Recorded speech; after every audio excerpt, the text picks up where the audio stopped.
America భారతదేశానికి సంబంధించి ఒక స్టేట్మెంట్ ఇచ్చిందనమాట. India has been uncooperative in trade talks. ఏదైతే వాణిజ్య చర్చల విషయంలో సహకరించే ధోరణిలో ఉండట్లేదు భారత్ అని. ఏం సహకరించాలి వాళ్ళకి అంటే, మన దేశంలో వాళ్ళ దేశంలో తయారయ్యే ఉత్పత్తులన్నిటినీ మన దేశంలో తక్కువకి ట్యాక్స్కి 10% ట్యాక్స్కి తీసుకోవాలి. అప్పుడు మన దేశపు ఉత్పత్తులు కూడా వాళ్ళు 10%కి తీసుకుంటారు. కానీ మన కార్ల పరిశ్రమ దెబ్బతింటుంది.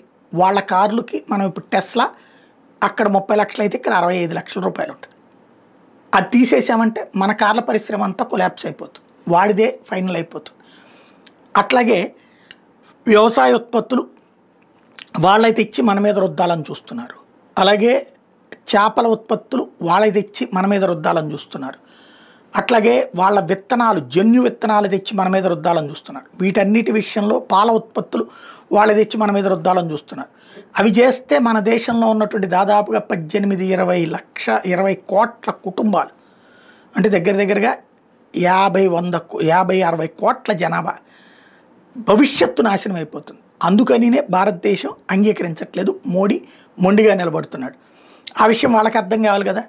వాడు వాళ్ళ దేశం క్షేమం కోసం చూసుకుంటుంటే మరి మనం మన దేశం క్షేమం కోసం చూసుకోవాలి కదా. అదే ఇక్కడ సమస్య.